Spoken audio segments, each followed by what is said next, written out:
What's up, everybody? Welcome back to Midwest DBS. We had another case of whatever the hell they're called. I forget what they're called, but we had a case tournament and last weekend, and I ended up getting first place with Blue Yellow Soul Striker in the new meta. So I just want to go over the deck profile. A lot of it's the same, just really updated one card in the main deck and one card in the sideboard. But yeah, anyways, uh, reboot Soul Striker. Swings, you can choose to restand energy or draw a card. You can awaken at 4 or less life, or you can awaken when you play Unison with 3 energy cost. When it awakens, you draw 2 cards. Now, on the flip side, when you swing, you draw a card and get a restand 2 energy. So, basically, this leader is just really good because it just allows you to play with more energy every turn. And play with more energy every turn allows you to do more plays. We're going to make this deck profile pretty short and sweet because most of you know what most of the cards do. 3 baby. Um, I'm not sure on this Unison completely. I think I'm going to go 4 and 2 in the future. But I still play. I did a 3-3 split between my 3-drop Unison. It's still great. Plus 2 draw a card, which makes it a hard Unison to kill. And then it's -5 basically is you can discard 2 cards to do a counter skill for free. And your leader gets double strike, and plus it gets on steroids. Basically gives it a plus 15k. So still really good. We played 3 of the Gogeta Unison. This card's just great. It's dual attack. You can -1 to pop 2 cards from your opponent's field. Well, it doesn't pop them. It returns them to their owner's hand. But the permanent's another thing. As long as you have it Saiyan in rest mode, basically your leader doesn't take damage. So it basically just makes it harder to get at your leader for them to game you if you have him out and a Saiyan in rest mode. And the dual attack is very relevant, especially with cards like Bean. So a lot of times I was seeing with him, he was a 25k dual attacker. Um, I just found a lot of utility with this card. So I'm thinking about making this 4 and this 2 going forward. But I wanted to play 6 copies just to make sure I could awaken on time. Next, we had 2 Boo Unison. Enough said. Boo Unison is just great. It's a great offensive threat because it's 20k double striker, and it's a great defensive threat. It basically does both because it can swing for 20 strike, 20k double strike, and then it gets to restand itself, restand energy, draw a card, and it has blocker, and plus it has the -1 ability, which helps deal with the opponent's battle cards. It's just a really good card. Next, we played 3 Isekai Keeping the Watch. Originally, I played Goku Black for Seeing Darkness, but I lent him out to my buddy, so I didn't have him. So I just played this in the main deck. Honestly, it was good. There was 2 situations across the tournament where it came into effect where it would make him lose hand advantage because of its auto. But most of the time it was just a 1-drop cantrip. But basically, if your opponent plays a battle card, let me get the exact reading. Yeah, during your turn, if your opponent plays a battle card, they have to discard one. No, your opponent chooses 1 card in their hand and places it at the bottom of their deck. They don't discard it, but it makes your opponent lose hand advantage if you're trying to do stuff, and then if it's your turn and your opponent's trying to put like any flood negates or any counter plays, it's a battle card. They're going to have to take card in the hand and bottom deck it. And next, we still did play 2 Abuni. I know a lot of decks aren't playing Abuni anymore, but I still like Abuni. So this deck can get to the point where you play it. It produces a lot of attackers.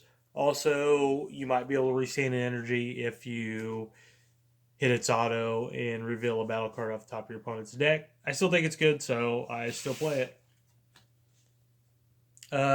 Next, we play 4 Zamasu counterplay. Generally, it's in there just for your blue-yellow energy, and you might charge a second one. But it still has a lot of utility, even after the errata, just because a lot of big boss monsters don't have barrier. You can just counterplay and just tap it down and draw a card, which is still great. So I think it still should be played as a 4 of. So I did. So, yeah, really good. Now our super combos. We played 2 of the Vegeta. That's just your super combo, if your life's at 4 or less, you bottom deck a card, draw 2. And we also play 2 Zamasu, which gives you 10k. You can play it at any point in the game. It also helps with your arrival. That's why we did the 2-2 split. Next. Hit, which is basically to give you 4 free ways to facilitate arrival. But there have been times where I play this for 4. Oops, sorry. I'm a mess today. Oop. There have been times where you play this for 4 because your leader card allows you to restand 2, so you're kind of playing it for 2 energy. And then he also, when you play it for 4, it's just 25. It's a 20k that also deals with the battle card. Yep, choose one of your opponent's battle cards and place it at the bottom of their deck. So, just I've used it both ways for the free arrival and to also deal with opponent's battle cards. Man, this video is bad. I'm stumbling a lot, but we don't edit. So next we got 2 Goku Blacks. I know a lot of builds have gone away from using this card, but I still like it a lot. It's a 20k double striker. It has deflect, and it produces 4 blockers. And all those blockers have combo power. So if they don't have an answer for it, it just lights out. You can swing with it, and if they don't say negate, and they're at 2 life, you can just swing with it and combo all those guys and basically go for a game. If not, it just produces a crap ton of blockers where it makes it for your opponent hard. It makes it hard for your opponent to game you during their turn. Also, to mention, it also does restand in energy, so it's really, so you tap 4, it's going to restand energy. Your leader's going to restand 2 energy and produce 4 blockers. Just really good defensive cards in this deck. And we play for Kefla. Kefla's really good. It's a 30k. It's a double strike. It's a blocker. You can discard a card to give it dual attack. If you discard a copy of this card, you get to rest one of your opponent's cards and draw 2 cards. And then it also deals with one of your opponent's cards, ignoring barrier, through its auto. So it's just really good. And it's, if you can get, there were times where I would arrival one during my opponent's turn, go to my turn, arrival another one, and then it's just really good. Just does so much. And then of course your blue decks, you play Sensu Bean, 35k dual attack, double striker, just really hard to deal with. Go to the negate package. We play 4 Dimension Magic because we're blue. I'm not going to say anything else about Dimension Magic. We play 2 Trunks, Heroic Prospect. I like it because more arrival fodder. It's a blue. I like it also because it's a battle card, 1 energy. And basically, it's your blue topo-like effect. When you have a Unison, you can play it for 1 energy, and then it's your Floodgate, which stops your opponents from going with cards bigger than the current energy they have, which a lot of decks are doing now. A lot of decks are going tall. Up next, we play 2 of these bad boys. New card. This card is really good. I don't know what to say about it besides, I mean, it has its barrier, it has deflect, so you already know it's good. It also has triple strike. It's a 20k, and basically what it does is it negates your opponent's attack. Then it comes into play in the rest mode. Boop.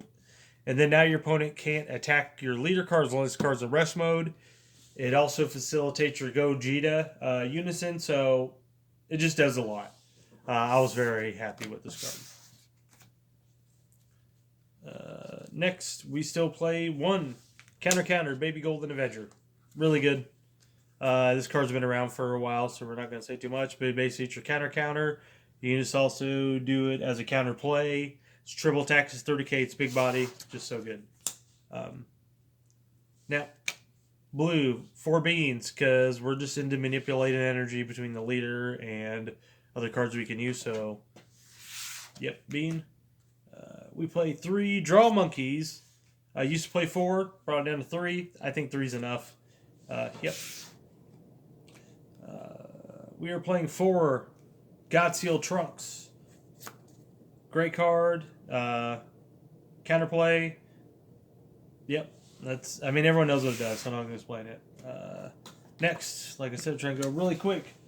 we have 2 Secret Identity. This used to be 1 10-drop Fu, 1 Secret Identity, but 10-drop Fu is gone. And then I was thinking about using 1 Bardock, the dual attack, 25k dual attack, but I decided to just go with Secret Identity just because I wanted more removal. So, yeah. Last but not least is the SCR, is Hatch. Enough said about Hatch. Is basically just a turn ender. So you just play it out and end your opponent's turn. Don't want to go over sideboard too much because I think sideboard should be always in flux, should always be changing. But I will do cards that I think should be in your sideboard. This at a 1 or 2. This at a 1 or 2. This as a 1, Champa. I still like to play Beer King guy against green decks. I think he's great. He's a barrier. Has an Abuni-like effect. You reveal the top card, and then he just basically just busted, because then he's a dual attacker, and I think he gets a plus 5k, so 25k. We play 3 of these just in case you run into another Soul Striker deck. And then beyond that, you can kind of be pretty flexible with your sideboard. Besides, probably play 2 or 3 of those. So, beyond that, your sideboard could basically be any way you want it to be. Like I always say, just be real flexible with your sideboard, because a lot of times it depends on what type of event you're going to. And also if you're going to like the locals, you know, people play for locals and whatnot. So just be flexible with sideboard. And yeah, but once again, that's all we got for you on this video. It's pretty short, but we'll have more videos coming for you soon. And so my matchups, I forgot to go over that. I can't remember all my yeah. I played against Yellow Sin Shenron, which I honestly round 1, which is my hardest matchup. And then I was played against round 2, playing against another yellow deck, which was the new Goku Black Wish deck, which I didn't know what it was doing, so it almost caught me off guard a couple times. I was able to get the win. And then we only played 3 rounds. And then in my 3rd round, I played the new U7 Red Goku deck, which honestly, I never felt threatened too much at all. I thought that was a pretty easy matchup for Soul Striker.